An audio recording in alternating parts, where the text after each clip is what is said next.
এই মুহূর্তে আমরা পথ চালকদের সঙ্গে কথা বলার চেষ্টা করি। কি বলবেন, কিছুদিন আগে শওকত মোল্লার একেবারে কিছু মিডিয়াকে লাগিয়েছিল টাকা দিয়ে, তারপরে পেপার না দেখিয়ে শওকত মোল্লার নাম করছিল, আজকে নওশাদ সিদ্দিকীর ডাইরেক্ট নাম আছে। কি বলবেন, এই যে নওশাদ সিদ্দিকীর নামে যে ব্রিজটা হচ্ছে কেমন লাগছে বা কি বলবেন? খুব ভালো, এটাই তো আমরা চেয়েছি, ভাঙড়ের গর্ব আমরা ভাইজানের।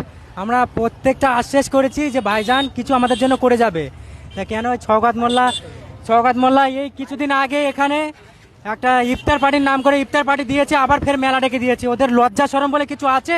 যদি লজ্জা শরম থাকতো এই একটা ইফতার পার্টি দিয়ে হুজুরদের নিয়েছে ইফতার পার্টি করে হাতে মেলা দিত না। এই নওশাদ সিদ্দিকী বারংবার থানার অ্যাপ্লাই করার পরে এই যে ব্রিজটা পাস হচ্ছে কেমন লাগছে কি বলবেন? খুব ভালো, এই যে রাস্তা জাম বিষয়, এইটাই আমাদের গর্ব। এইটার দীর্ঘদিন যে একটা স্কুলের বাচ্চারা যায় এদের টাকা খাইয়ে খাইয়ে দোকান পাশেরও ভাঙছে না, ব্রিজটা আরো যেটা চওড়া ছিল টাকা খাইয়ে খাইয়ে সরু হয়ে গেছে।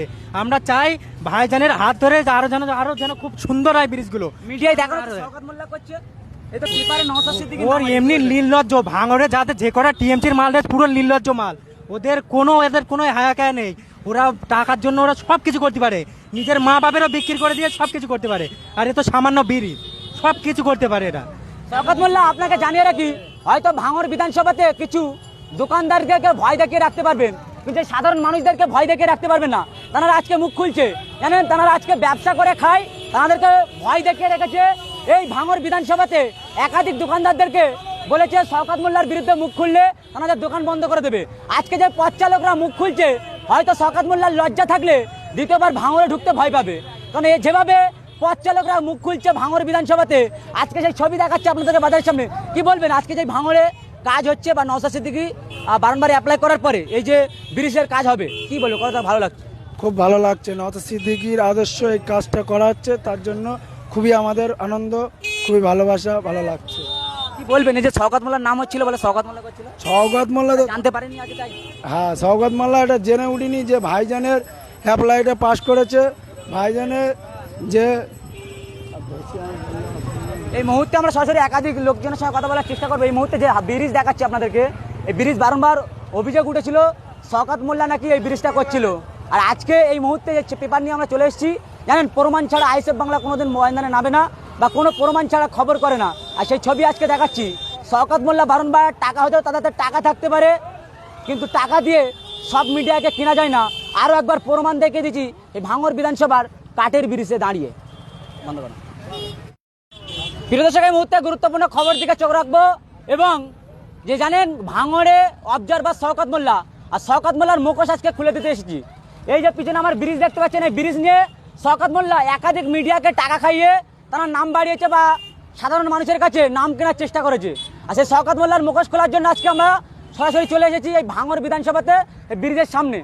জানেন এই ব্রিজ নিয়ে শওকত মোল্লা প্রচুর মিডিয়াকে টাকা খাইয়ে সেই মিডিয়াদের সামনে নাম বাড়িয়েছেন যে শওকত মোল্লা ব্রিজটা করছে। আজকে পেপার নিয়ে আমরা চলে এসেছি সরাসরি আইএসএফ নেতার সামনে। এই পেপার কি শওকত মোল্লা দেখাতে পারবে যে বিধানসভার ভিতরে কে অ্যাপ্লাই করেছিল এই ব্রিজের জন্য?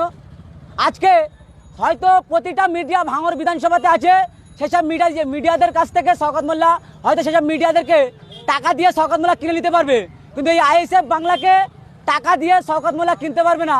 আরও একবার চ্যালেঞ্জ থেকে গেল ভাঙড় বিধানসভাতে।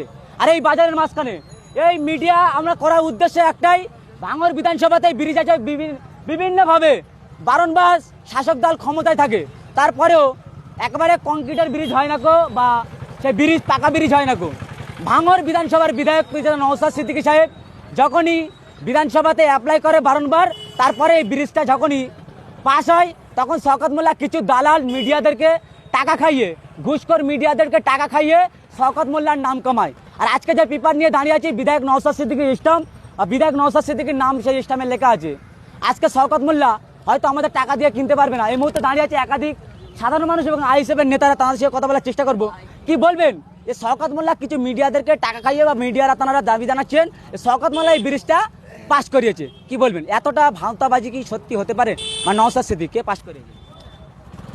একটু দূরে দেখুন, সব থেকে বড় কথা হলো বেশ কিছুদিন ধরে আমরা কিছু সংখ্যক মিডিয়া যারা একেবারে বিশেষ করে শওকত মোল্লা সাহেবের কাছে বিক্রি হয়ে কিছু টাকার জন্য আজকে এই যে ভাঙড় 1 নম্বর এবং 2 নম্বর ব্লকের বেশ কিছু ব্রিজ, যে ব্রিজের জন্য আমাদের প্রিয় বিধায়ক পীরজাদা নওশাদ সিদ্দিকী ভাইজান বিধানসভায় একাধিকবার এই ব্রিজের কংক্রিট করার জন্য বিধানসভায় উত্থাপন করে। তারপরে সেখান থেকেই এই ব্রিজের নির্মাণের কাজ শুরু হয় বা হবে। এমতো অবস্থায় বেশ কিছুদিন ধরে এই শওকত মোল্লা সাহেবের কিছু দালাল মার্কা নেতৃত্ব, তারা কিছু মিডিয়াকে টাকা পয়সা খাইয়ে তারা এখানে মানুষকে একটা বিভ্রান্ত করার চেষ্টা করছে যে শওকত মোল্লা সাহেব এই ব্রিজটাকে কাজ করাচ্ছে। কিন্তু আমরা জানি যে শওকত মোল্লা সাহেবকে, উনি তো ক্যানিংপুর বিধানসভার বিধায়ক, উনি কিভাবে এখানে কাজ করতে পারে? হ্যাঁ, উনি এখানকার এই বিধানসভার অবজারভার, তাই বলে তো ওই বিধানসভার উন্নয়ন প্রকল্পের টাকা তো এই বিধানসভার এনে ব্রিজ করতে পারে না। আমাদের বিধায়ক পীরজাদা নওশাদ সিদ্দিকী ভাইজান, তিনি 2021 সালের পরে যখন বিধানসভায় গিয়েছে একাধিকবার এই ভাঙড় 1 নম্বর ব্লক এবং 2 নম্বর ব্লকের বেশ কিছু ব্রিজ, এই ব্রিজের বেহাল দশা তা নিয়ে বিধানসভায় উত্থাপন করার পরে এই কিছুদিনের ভেতরে আমাদের এই ব্রিজের কাজ শুরু হবে এবং তার সেই নথি আমাদের কাছে, দেখি কাগজটা, এই কাগজ আমাদের বিধানসভার বিধায়কের সিল সহ মানে নাম নথিভুক্তই আছে। যদি শওকত মোল্লা সাহেবের ক্ষমতা থাকে, যদি এই কাজ, এই ব্রিজের সংস্করণ কাজ যদি শওকত মোল্লা সাহেব করে থাকে, তো শওকত মোল্লা সাহেব এরকম কোনো নথিপত্র দেখাক, ক্ষমতা যদি থাকে শওকত মোল্লা সাহেব দেখাক। তাহলে কি শওকত মোল্লার নাম কামানোর চেষ্টা করছে ভাঙড় বিধানসভাতে? যেভাবে নওশাদ সিদ্দিকীর নাম বা কাজে তারা যে সম্মান পাচ্ছে, তার কারণে কি শওকত মোল্লা এভাবে মিডিয়া কিনে নাম বাড়ানোর চেষ্টা? অবশ্যই জানে ভাঙড়বাসী, ভাঙড়ের সাধারণ মানুষ, তারা কিন্তু এই তৃণমূলের পক্ষে আর নেই। তারা একাধিক সময় একাধিক মানুষের প্রয়োজনীয় দেখিয়ে এই যে ব্রিজ, এই ব্রিজটা জানার তত্ত্বাবধানে হচ্ছে আমাদের বিধায়ক পীরজাদা নওশাদ সিদ্দিকী ভাইজান একাধিকবার বলার পরে এই ব্রিজটির কংক্রিট হওয়ার জন্য পাস হয়েছে। এখন কিছু মিডিয়াকে টাকা পয়সা খাইয়ে সেটা দেখাচ্ছে, তৃণমূল করাচ্ছে। আমরা ওই জন্যে আজকে এখানে আসতে বাধ্য হলাম। আমাদের বিধায়ক সাহেবের যে কাগজ, এখানে প্রত্যেকটাই সমস্ত কিছু লেখা আছে এবং আমাদের নওশাদ সিদ্দিকী ভাইজানের যে সিল, তার নামও এখানে আছে। আমরা সেটাই চ্যালেঞ্জ করছি শওকত সাহেবের কাছে, যদি ক্ষমতা থাকে তিনি এরকম একটা নথি দেখাক। কি বলবেন, শওকত মোল্লাকে চ্যালেঞ্জ করছে, তিনি কি আর লজ্জায় কি মিডিয়ার সামনে মুখ খুলতে পারবে? যেভাবে এদের তো কোনো লজ্জা নেই, লজ্জাহীন মানেরা, এদের কোনো লজ্জা নেই। এরা শুধু সাধারণ মানুষকে কিছু করতে পারে না, তারপরেও এরা এইসব প্ররোচনা দেখিয়ে মানুষকে আনার চেষ্টা করছে। কিন্তু ভাঙড়ের মানুষ সজাগ, সর্বদাই মানুষ সচেতন মানুষ, কখনোই এই শওকত মোল্লা সাহেবের কথায় মানুষ কিন্তু বিভ্রান্ত হবে না।